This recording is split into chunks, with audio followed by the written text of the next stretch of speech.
But here to talk about the last game and the game coming up in a hurry here is ESPN NFL analyst Dan Orlovsky, whose appearances on One Bills Live are presented by Caesars Sportsbook, an official mobile sports betting partner of the Buffalo Bills. And Dan, we saw it once before, shockingly in a loss, but it was a Josh Allen six-pack on Sunday. 3 rushing, 3 passing. I've said it before. I've said it on air. He is the Michael Jordan of the NFL. Nobody scores points like Josh Allen, maybe in the history of the game. It was a vintage performance. It was a Superman-like performance. You know, we often talk about Josh over the years and in many ways complain at times that he's putting on the hero cape, putting on the hero ball, Superman cape, and trying to do it himself. And the reality was this is just where this team is right now, and it certainly was this past weekend that he had to be that person. Couldn't have started worse. You know, back-to-back of kind of the same pressures Tampa brings to him, and he has just a horrific interception. And, you know, he obviously is mentally tough enough to realize, move on, long game. And just they started to distribute it really well. Obviously, the playmaking in the red zone was a big deal. They did something that I know you've been begging for and getting the backs a little bit more involved in the pass game. Early down play action was huge. Early down, I can't say that enough. Early down play action has to become a calling card for this football team. And I want to give credit to some of those, and I'm calling them role players, but in a respectful way. You know, some of the role players, the Ty Johnsons, the Dawson Knoxes, the Shavers. I mean, these guys stepped up and played really big time games. And if we're going to sit here and wax poetic about Josh's performance, I also believe we have to talk about the offensive line. It's a very good run defense in Tampa. They didn't dominate in the run game, but they had some really crucial runs in that fourth quarter, and the protection was fantastic. And so, you know, that offensive line looked like that unit that we've seen over the past couple seasons. All right, just one more thing about Josh's individual game. First of all, if you didn't hear his press conference after the game on that interception shovel pass, he said it was his fault. He set the protection the wrong way, which is why Dennis comes back-to-back clean plays, he did it the wrong right way. up the middle. But in any event, we were talking to him after the game about the first touchdown, which is obviously an off-the-script play, chucks it down the field practically from the far hash to the far left corner of the end zone where Shavers makes a more difficult catch than people realize for a 43-yard touchdown. But Josh, in reviewing the play, I say this all the time, Dan, he's one of the most self-aware quarterbacks I have ever been around, and this was proof of it. They're talking about the first touchdown to Shavers, and he says, yeah, I had progression 1 open, should have thrown it to him. I had progression 2 open, should have thrown it to him. And yet he's still, he's the victim, I think, of his own competitive nature where he wants more. And so then he makes it work. How does a coach deal with that? To tell him to play within structure of an offense when that's the end result. You know you can't live that way and win football games, but when he does that, how do you handle him as a coach? Yeah. I mean, Matthew Stafford was so much like that in probably the, you know, part of his career that Josh is right now, that late single digits years. And I was with Matthew at that time. And, you know, there was this emphasis. Coach Jim Caldwell was the coach and Jim Bob Cooter was there. And there was this emphasis of really trying to hone in on a kind of what you're talking about is being more completion driven, being more focused on taking profit, getting that number one. If number one's there, taking it. And it took Matthew years to get to there because Matthew, and rightfully so, Josh is probably the same way, is sitting there going, yeah, but, you know, yes, I know that there's 6 yards right there, but I think I can get 15. But I think I can create something for 40. And so I think that situationally, it becomes a huge part of the conversation of, okay, who are we playing against? Who are we? Are you doing that against maybe the Broncos defensive front that is just unbelievable in their pass rush? Probably not. Can you do it against the Tampa that doesn't excel in the pass rush game? Maybe. Are you playing against the high-powered offense with a defense that, you know, still is struggling? Yes. So realizing that, you know, 2nd and 5 ain't going to necessarily cut it. Touchdowns and points are. And so I think that all comes in from the coaching perspective of, what's the philosophy going into the game? How do we believe we have to play in this game to win versus this team? And you also have to know at some points it's going to bite you, right? It's going to produce a negative.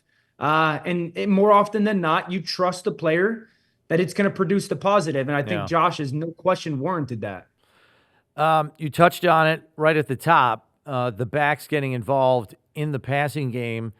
And look, I know a lot of people believe that this is a receiving core that has limitations, but you Yes. have two running backs in Ty Johnson and James Cook who are potential home run hitters in the open field. So you look at the stat line at the end of this game, those two combined for 5 catches, 127 yards, and 2 touchdowns. That's an alpha male number 1 ex-receiver stat line. I'm not saying they're going to give you that every week, but knowing that capability exists, how much can those two guys specifically, with their open field elusiveness and breakaway speed, diversify this passing game to make it more functional week to week and produce? Yeah. The screen game that they were a part of, and I'm even putting cookies down in the red zone as a screen because it's almost a gadget. It was huge. I think that the way that can help them, okay, one, you're talking about touches for different people. So now as a defense, you're honing in on less central focused people. You can't necessarily build plans for certain levels. Two, you're creating different ways to create numbers advantages on offense. If you look at a lot of the screens that they had, or even Cooks down the red zone, it was a numbers advantage. Three, you're spreading the defense horizontally, which you love. You're trying to force defenses to be horizontal and vertical. That would be the only devil's advocate caveat I would say, Chris, still is when those guys are doing that. And I know Cooks is down there, and it's a little bit of a vertical stretch, but there you can still, as a defense, play closer to the ball. Now, again, you're getting spread out horizontally with that stuff, but you can still play a little closer to the ball. So it's an important part. You're not going to get 75 yarders with 30 seconds to go and a half, more unlikely. And then the quick turnaround touchdown to Cook. But I do think that if you sit there and go, those two guys, indifferent of how many times we're handing it off to them, can we get them those 5 to 7, 5 to 8 catches a game on the perimeter that give us, Mike McDonald, who's the defensive coordinator and head coach for Seattle, he calls them cheap yards. And if we're being honest, that's kind of what they are as far as what's needed from a talent perspective at the quarterback spot. And so if you can give those guys touches to create cheap yards for your offense, yeah, it's huge. And the butterfly effect of what that could do to a defense when it comes to forcing them to run and tackle in space is a big deal. Let's flip it to the Texans here, and obviously the headliner is their defense. I mean, top 5 virtually across the board in any defensive statistical category you can think of, including number 1 in points allowed, number 1 in total defense, number 1 in yards per pass play allowed. Everything else is 2s, 3s, and 4s. It's insanity. And in that building, I think they're even more lethal because it is one of the loudest stadiums I've ever been in. And when the roof is closed, it's even worse. And that obviously puts challenges on the offense with silent count and such. There's no way Josh and some of those off-script things that I was just talking to you about, that is off limits this week. I'm envisioning, and you tell me what you think, I'm envisioning an offensive approach similar to what we saw in the Kansas City game where they made a concerted effort to get the ball out of Josh's hands quickly. That just seems 101 type stuff. I've never been a play caller, but it's like, oh my God, you better do that with this crew. Yeah. The last thing you want to do is hold the football versus this defensive front. Will Anderson is playing as good as any defensive lineman in football, both in the run game and the pass game, Chris. He's been just the word I would use, destructive. He destroys everything.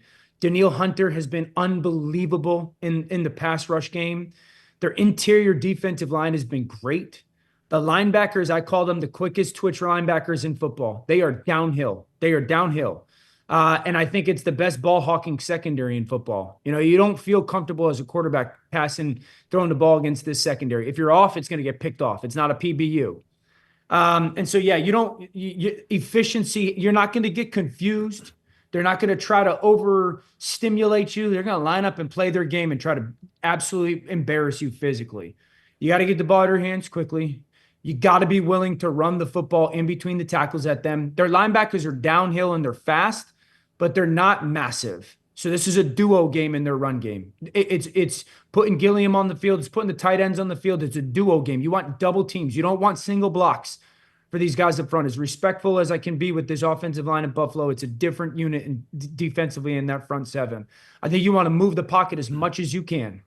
There's two things that I think are, if you watch this defense play, because initially I'm like, Chris, play action them, play action them. They know that because their backers are so downhill. They know that. They have the tells of your offensive line. If your offensive line doesn't really sell run, they're not buying it. Okay. They're just too well coached. Their head coach is a linebacker. Okay. So the two things that if you watch that have been successful, three things been successful against this defense this year. Number one, tempo.